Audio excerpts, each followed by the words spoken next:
Anda kembali bersama kami di 60 Menit Special Report, membuka mata, mengungkap fenomena. Saudara, setahun berlalu, kasus gagal ginjal akut yang menyebabkan ratusan korban anak masih menyisakan misteri.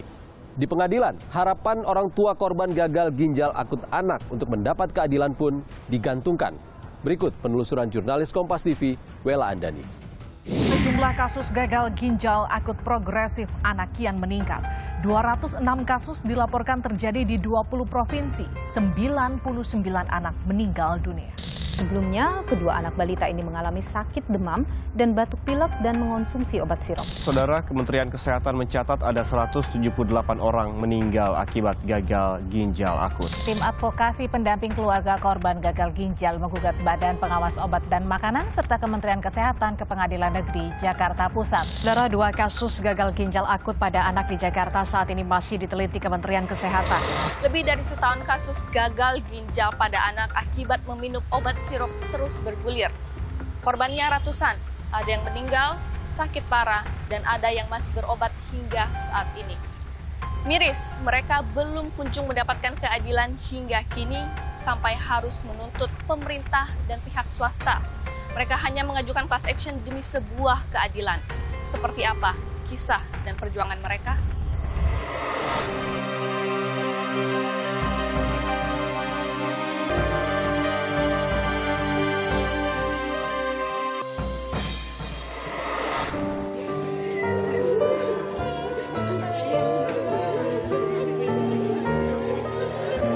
Agustus 2022 silam, masyarakat digegerkan kasus gagal ginjal akut pada anak diduga akibat meminum obat batuk sirop. Penyebaran yang begitu cepat membakan korban hingga ke 27 provinsi di Indonesia. Polisi kemudian menemukan salah satu bahan baku obat sirop, propylene glycol, dioplos dengan etilen glikol dan dietilen glikol atau EGDEG, senyawa pelarut anti beku yang tak layak dikonsumsi manusia. Etilen glikol biasa digunakan dalam industri tekstil hingga campuran cat. Sementara dietilen glikol dimanfaatkan industri resin hingga minyak rem. Kadar racun dalam obat sirop menyerang fungsi sistem syaraf, ginjal, dan hati yang menyebabkan korban gagal ginjal hingga meninggal. Miris, obat sirop tersebut racikan perusahaan farmasi yang memegang izin edar dari Badan POM dan diresepkan dokter. Sejumlah perusahaan farmasi, produsen, dan distributor obat-obatan akhirnya ditetapkan sebagai tersangka oleh Polri. Mereka antara lain PT Avi Farma, PT Tirta Buana Kemindo, PT Farijaya, PT Yarindo Farmatama, dan PT Universal Pharmaceutical, CV Anugrah Perdana Gemilang, dan CV Samudra Chemical.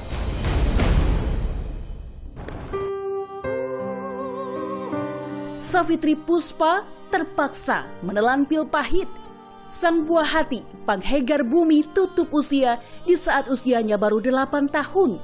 Hegar, biasa disapa, adalah satu dari 204 anak korban meninggal gagal ginjal akut akibat minum obat sirop tercemar.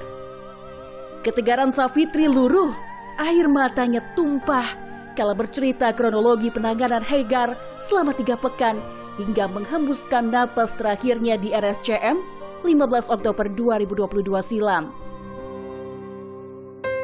Rentetan kejadian bermula dari demam yang tak kunjung turun sejak 23 September 2022. Usai dokter meresepkan obat sirop keluaran PT Avi Farma, keadaan Hegar justru mengkhawatirkan hingga dirujuk ke rumah sakit.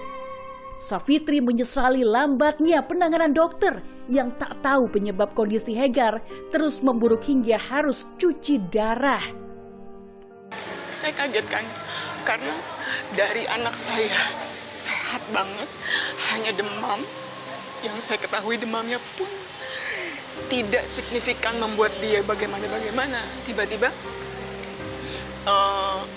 dapat vonis gagal ginjal akut. Saya melihat prosesnya, proses dari tekanan 40/30 sistoliknya sampai semua benar-benar nol. Pendarahan hebat sampai tidak jadi dilakukan resusitasi karena anak saya pendarahan hebat. Safitri yakin nyawa Hegar bisa diselamatkan jika saja pemerintah tanggap dan punya protokol yang jelas. Padahal, kasus gagal ginjal akut akibat cemaran EG dan DEG bukan hal baru di dunia medis. Di Amerika Serikat misalnya, kasus serupa terjadi pada tahun 1937. Safitri tak habis pikir, di negara berpenduduk 270 juta jiwa, tak ada stok antidot atau obat penangkal EG-DEG hingga harus menunggu impor akibat meledaknya kasus. Menurutnya, kasus gagal ginjal akut bisa terjadi karena kegagalan sistem kesehatan di tanah air, mulai dari lemahnya pengawasan BPOM hingga lambatnya penanganan dokter. Nggak bisa cuma menyeret perusahaan farmasinya. Ya, dia mutlak salah, tapi ada sistem yang cacat di sini, baik dari BPOM maupun di Kemenkes untuk penanganan pasiennya.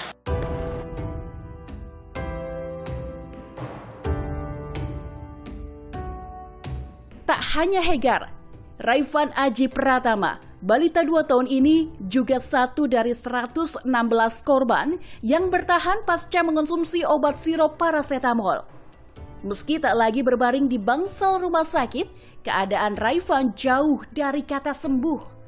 Raifan harus kehilangan penglihatan dan mengalami cerebral palsy atau kemunduran motorik akibat mengonsumsi obat sirop pada Mei 2022. Kemampuan motorik Raifan kembali ke usia bayi 3 bulan.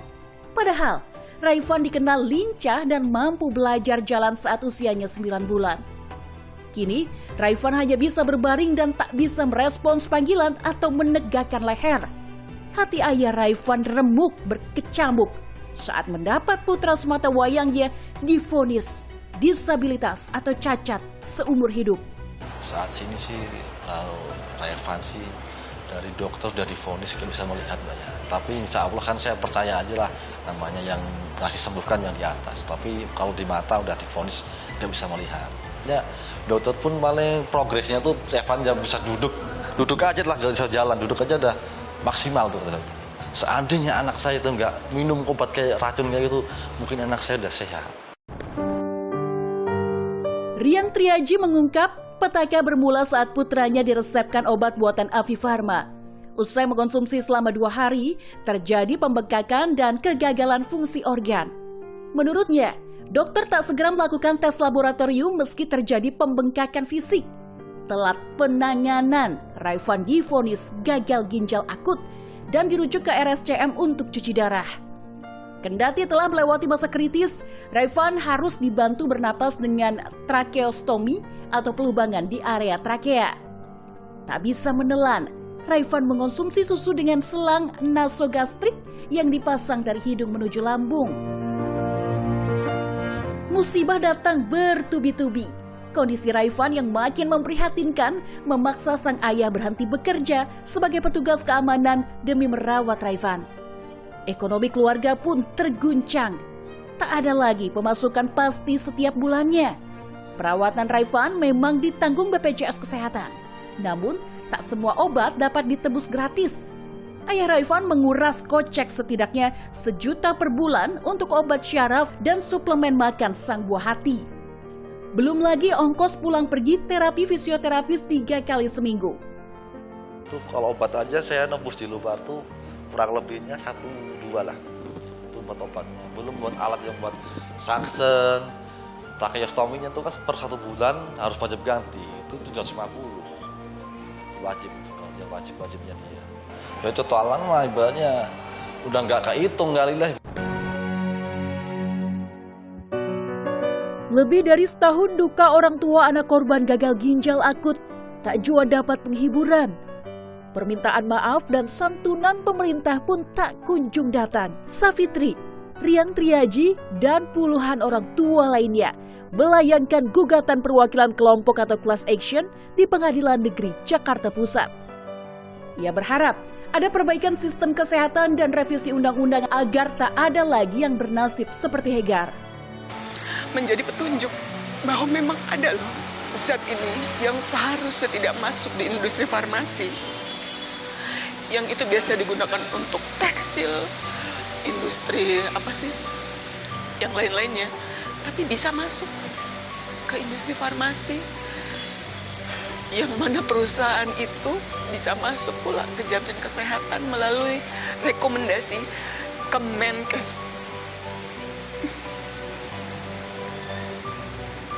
Apa enggak anak kita dibunuh namanya?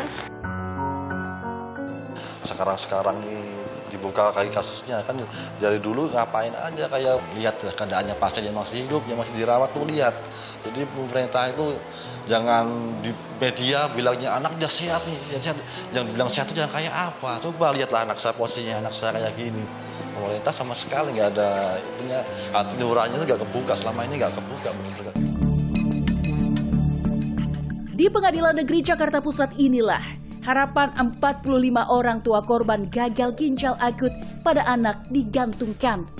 Mereka menuntut kompensasi 3 miliar rupiah per keluarga korban meninggal dan 2 miliar rupiah per keluarga korban selamat. Mereka juga menuntut perubahan sistem Badan POM sebagai lembaga tunggal pengawas obat-obatan. Kita minta kepada Badan POM sebagai lembaga pengawas dan juga Menteri Kesehatan sebagai perwakilan dari pemerintah untuk kemudian menciptakan satu sistem yang baku, yang ketat, sehingga peredaran obat yang terindikasi kemungkinan di dalamnya ada kadar racun EGDEG misalnya, itu bisa dikoreksi mulai dari CPOB, kemudian farmakope dan seterusnya. Kuasa hukum korban mengaku optimis dapat memenangkan gugatan class action karena dalam pengadilan pidana di PN Kediri, Afi Pharma, BPOM, PT Tirta Buana Kemindo, dan CV Samudra Chemical telah divonis bersalah. Distributor non-farmasi terbukti dengan sengaja mengganti senyawa pelarut propilen glikol palsu yang sebenarnya berisi etilon glikol, zat anti beku berbahaya. Kemudian, propilen glikol palsu tersebut dijual ke PT Afi Pharma. Sebagai perusahaan farmasi, PT Afi Pharma lalai dan tak mengecek isi kandungan senyawa tersebut. BPOM juga dinilai lalai karena tak melakukan fungsi pengawasan hingga obat terkandung racun bisa beredar. Afi Pharma hanya menggunakan COA, Certificate of Analysis, dari para distributor. Jadi barang itu nyampe, tidak diperiksa oleh Afi Pharma, dia hanya mengecek selembar 2 lembar Certificate of Analysis itu, oke, kemudian itu didaftarkan ke BPOM. Lucunya lagi, BPOM tidak memeriksa. COA itu lolos begitu saja dan kemudian obat-obatan yang beracun itu mendapatkan izin edar. Jumlahnya puluhan ribu botol itu yang tersebar di seluruh Indonesia, bayangkan. Sementara itu, kuasa hukum PT Afi Pharma, Reza Wendra Prayogo, menilai kliennya tak bersalah karena mengantongi izin edar BPOM. Faktanya obat-obat klien kami PT Afi Pharma yang beredar itu kan sudah mendapat izin edar semua dari BPOM. Obat-obat itu tidak mungkin beredar tanpa izin dari BPOM. Semua prosedur supaya obat ini beredar itu sudah kita lalui semua dan itu bisa kami buktikan. Saudara, investigasi sejumlah lembaga pun membongkar kelalaian pemerintah dalam kasus gagal ginjal akut anak. Selengkapnya usai jeda di 60 Menit Special Report. Komnas HAM kemudian mengidentifikasi ada beberapa pelanggaran HAM berat. Pertama adalah hak atas hidup, tentu saja banyak korban yang meninggal, hak atas kesehatan, hak anak, hak memperoleh keadilan.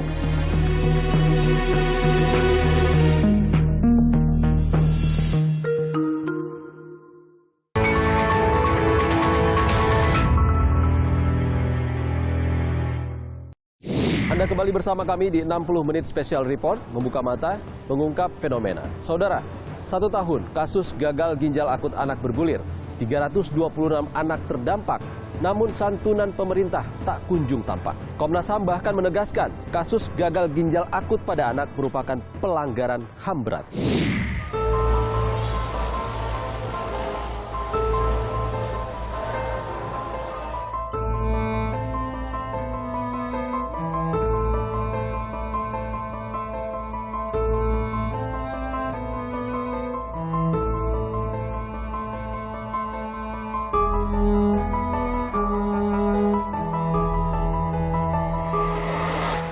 Hasil investigasi tim pencari fakta Komnas HAM dan Ombudsman menemukan adanya unsur kelalaian dari Badan POM dan Kementerian Kesehatan.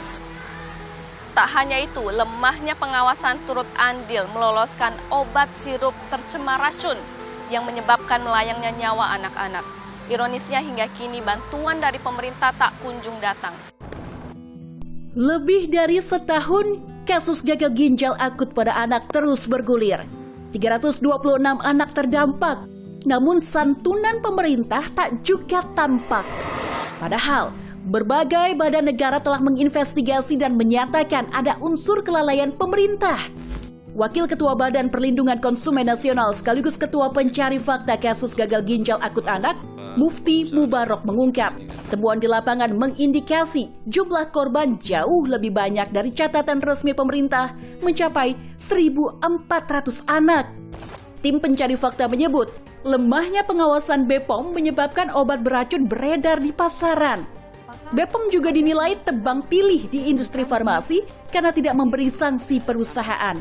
Di sisi lain, Kementerian Kesehatan belum memiliki sistem layanan kesehatan terpadu yang bisa mendeteksi kenaikan penyakit dari daerah maupun fasilitas kesehatan yang membuat lonjakan kasus lambat terungkap.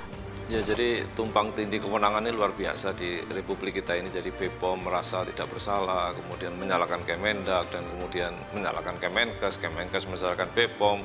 Ini akhirnya kemudian sampai perindustrian kan, sampai industri kan gitu. Tetapi menurut saya bukan soal itu, bahwa ini sudah ada korban meninggal, 326 bukan angka kecil kan gitu. Ini anak-anak, calon-calon generasi masa depan. Kita berdebat soal overlap, soal tumpang tindih, soal kewenangan dari masing-masing KL kan gitu misalnya. Sudah kita menyadari dan bagaimana solusinya, jangan kemudian hanya kita merasa aman sendiri. Juru bicara Kementerian Kesehatan Muhammad Syahril mengakui adanya keterlambatan penanganan korban gagal ginjal akut anak yang menyebabkan angka kematian hingga 62%. Ada suatu keterlambatan penanganan pada saat itu ya. Jadi karena ini kan kasus baru di seluruh Indonesia, jadi rata-rata pasien yang meninggal itu masuk dalam stadium akhir ya di rumah sakit. Jadi tidak bisa lagi ditangani dengan cuci darah gitu Pak ya. Kemudian tidak sempat lagi diberi dengan antidotum tadi gitu loh Pak.